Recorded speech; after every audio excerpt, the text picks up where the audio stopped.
సాధారణంగా సినిమా వాళ్ళకి పిల్లలు ఇవ్వడానికి అందరూ ఇష్టపడరు అంటారు. మీదేం ప్రేమ వివాహమా లేకపోతే ఎట్లా?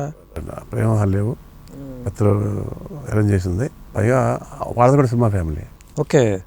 కాబట్టి పెద్ద ఇది ఏమీ లేదు. మా డిఎస్ రావు ఉన్నారు కదండి, దమ్మాలపాటి శ్రీనివాస్, వాళ్ళ మేనకోళ్ళు. వాళ్ళ మేనకోళ్ళేనా? తను ప్రొడ్యూసర్ కాబట్టి ఇప్పుడు వాళ్ళ అబ్బాయిని కూడా హీరోగా చేద్దాం అనుకుంటున్నాడు, సాయి కృష్ణ అని. చాలా బాగున్నాడు ఆ కుర్రాడు. నేనే చేద్దాం అనుకున్నాను, నేను చేయొచ్చు కూడా. వాళ్ళు కూడా జక్కాలలో ఉంటారు కదా. జక్కల్ ఇప్పుడు అందరూ పక్క పక్కనే ఉంటారండి. కాబట్టి సినిమా ఫ్యామిలీ కాబట్టి అభ్యంతరం ఏం లేదు. నాకు ఒక పాప అండి. పాప. ఓకే. పాప ఏం చేస్తున్నారు? ఇప్పుడు ఫస్ట్ ఇయర్ బీటెక్ వెళ్తుందండి, ఋగ్వేద చౌదరి. బా, అదేంటి పేరు వెనకాల ఏమైనా కథ ఉందా? ఉందండి. పాప పుట్టక ముందు పేరు పెట్టేశాను నేను. ఎవరికి పెట్టరట్లా? పెట్టరు. పుట్టేది పాప అని, ఆలు లేదు చూడు లేదు, కొడుకు పేరు సోమలింగం అని అంటారు. పుట్టేది పాప అని తెలిసింది. కూతురి పేరు ఋగ్వేద సార్. ఇప్పుడు పేరు పెట్టాలి. మా నాన్న పేరు సీతారామయ్య, ఏఎస్ఆర్. నా పేరు ఏఎస్ రవికుమార్ చౌదరి, ఏఎస్ఆర్. మా తమ్ముడి పేరు శ్రీధర్రావు, ఏఎస్ఆర్ రావాలి. ఓకే అని చూస్తూ ఉంటే బుక్స్ చదువుతా ఉన్నాను బాగా. ఋగ్వేద అని వచ్చింది చోట. వేదాల్లో ఆదివేదం ఋగ్వేదకి అర్థం ఏంటంటే తెలుసు కదండి మీకు. ఋషులు రాసిన మొట్టమొదటి వేదం ఋగ్వేదం. అవును. రు అంటే మనుషుల్లో అంటే దార్శనికత, విజిబిలిటీ ఉన్నవాళ్ళు. వాళ్ళు ఊహించి రాసింది ఋషులు రాసిన వేదం ఋగ్వేదం అండి. ఆ పేరు పెట్టాను సార్ నేను. ఇది ఫస్ట్ ఎవరు చెప్పారంటే తనికెళ్ళ భరణి గారు చెప్పారు. నా అమ్మాయి పుడుతుందని గ్యారెంటీ లేదుగా.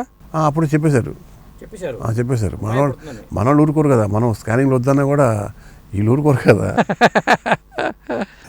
సరే అని అప్పుడు ఋగ్వేద, మరి ఏఎస్ఆర్, మరి ఋగ్వేద చౌదరి. అదే మళ్ళీ కమ్యూనిస్ట్ అంటారు, మళ్ళీ క్యాస్ట్ ఫీలింగ్ ఏంటి అంటారు కదండి. కమ్మోడు కమ్యూనిస్ట్లో ఉండకూడదా? అదే అందుకని ఏఎస్ ఋగ్వేద చౌదరి అని పెట్టాను.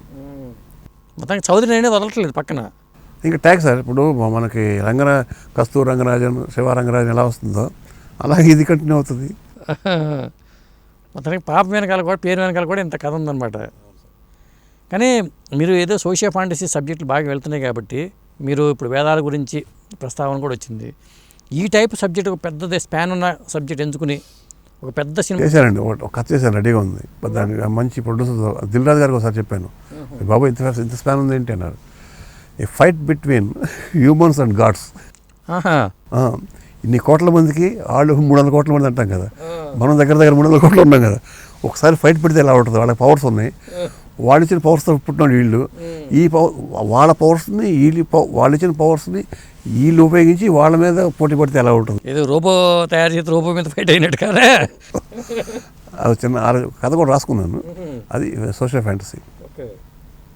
ఎవరైనా పెద్ద హీరో దొరికితే మంచిగా చేద్దామని దీంట్లో ఉన్నారు మొత్తానికి. సార్ దర్శకుడికి అందరు హీరోలతో చేయాలని ఉంటుందండి. చిరంజీవి గారు చేయాలని ఆపరేషన్ ఉంటుంది, పవన్ కళ్యాణ్ గారు చేయాలని ఉంటుంది, బాలయ్యబాబుతో చేశాను బట్ మళ్ళీ హిట్ కొట్టాలని ఉంటుంది, అందరితో చేయాలని ఉంటుంది.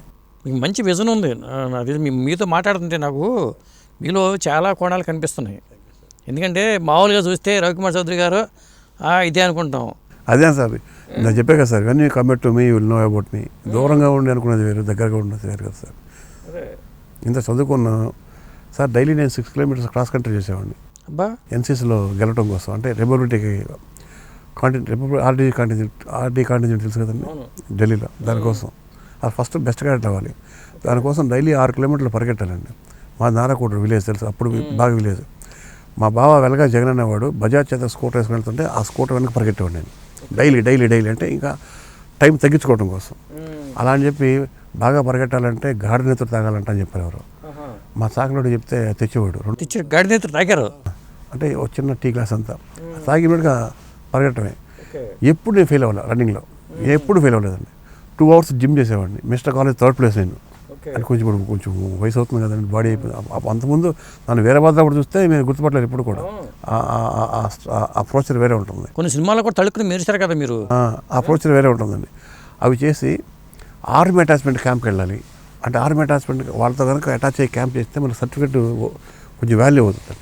అంటే వాళ్ళతో పాటు ప్రాక్టీస్ చేయాలి. ఇక్కడ సికింద్రాబాద్ పరేడ్ గ్రౌండ్స్లో నైట్ అంతా వాళ్ళు ఎలా ఉంటారు సార్, వాళ్ళు ఆర్మీ అండి, మనం అంటారు క్యాడెట్ కోర్స్. అది వాళ్ళతో పాటు అబ్డోమిన్స్ ఈజీ, ఆబ్స్టికల్స్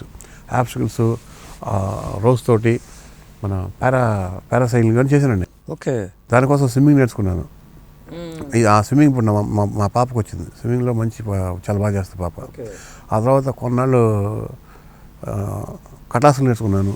24 కటాసు, 16 కటాసు అని అన్నింటిలో ఉండేవాడిని. అంటే ఆ దేహదారుఢ్యం కోసం అట్ సేమ్ టైం చదువు నెగ్లెక్ట్ చేయలేదు. ఆల్మోస్ట్ నేను 90% లైబ్రరీలో గడిపేవాడిని.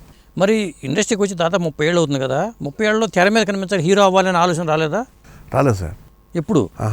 ఐ వాంట్ టు బి, ఎప్పుడు కూడా I want to be captain అండి. ఎందుకని హీరో అవ్వాలని ఆలోచన ఎందుకు రాలేదు? మీకు ఏం చేశారు కదా సార్. ఒక హీరో యాక్ట్ చేస్తున్నాడు సార్, నేను చెప్పి చేయించుకుంటాను కదా, ఆ క్యారెక్టర్లో ఆయన నన్ను చూసుకుంటాను, ఆ సాటిస్ఫాక్షన్ ఎంత బాగుంటుంది కదండి సార్. హీరో అవ్వాలంటే ఒక ముక్కు, ముఖం, ఒక కలరు, ఒక అందం, ఒక అభినయం చాలా కావాలండి. అట్లా లేని హీరోలు కూడా ఉన్నారు కదండి. ఉన్నారండి, కాదంటలేదు. బట్ అది అదృష్టం కూడా కలిసి రావాలి సార్. బట్ నాకు ఎందుకో ఫస్ట్ నుంచి సార్ నాకు అంత గొడవ ఉంటే నా సినిమాలో ఏదో క్యారెక్టర్ చేసుకునేవాడిని కదా, ఊరికి అక్కడ చిన్న ఒక షాట్లో మాత్రం చేస్తుంటాను, అది సరదాగా. జగడంలో మాత్రం చేశాను. జగడంలో లడ్డా అనే క్యారెక్టర్ చేశాను, అది సుక్కు కోసం చేశాను. ఓకే. బ్రోకర్ చేశాను, అది మధ్యాహ్నం రమేష్ అన్నయ్య నాకు బాగా ఫ్రెండ్. అన్నయ్య ఇద్దరు అన్నయ్య అనుకుంటాం. ఆయన అడిగాడు కాబట్టి బ్రోకర్ చేశాను. మళ్ళీ బాలయ్య బాబుతో చేసే ఆలోచన కానీ మళ్ళీ కథ చెప్పే ఆలోచనలు కానీ ఏమైనా ఉన్నాయా? 1000% ఉన్నాయి. 1000% చేస్తాను, చేసి తీరుతాను. కథ నాకు బాగా నచ్చి నేను కాన్ఫిడెంట్గా ఉన్నప్పుడు సార్ దగ్గరికి వెళ్తాను, సార్ టైం తీసుకుంటాను, ఆయన కథ చెప్తాను, ఆయన కూడా డెఫినెట్గా నచ్చే విధంగా చేస్తాను. ఇవి ఆల్రెడీ ఆయన చెప్పినారు కదా, నువ్వు మంచి కథ రాని ఎప్పుడైనా రెడీ అన్నారు.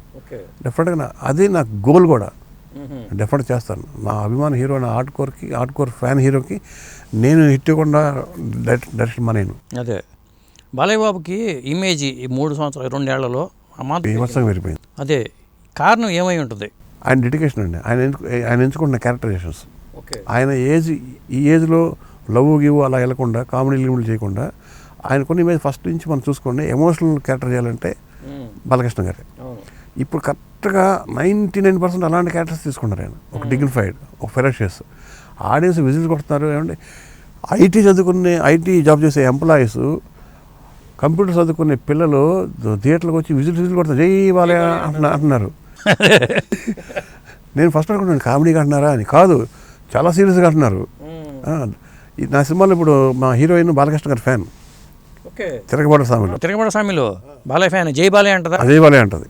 నేను కూడా ఉంటాను, జై బాలయ్య నాతో స్టార్ట్ అవుతుంది సీను. అక్కడ నేను జహీరాబాద్లో షూటింగ్ పెట్టా థియేటర్ దగ్గర. అక్కడ జహీరాబాద్లో జూనియర్స్ ఉంటారు కదండి, మనకి ఒక 7 నుంచి 800 మంది కావాల్సి వస్తారు. సరే మొత్తం బయట వాళ్ళని పిలిచాం.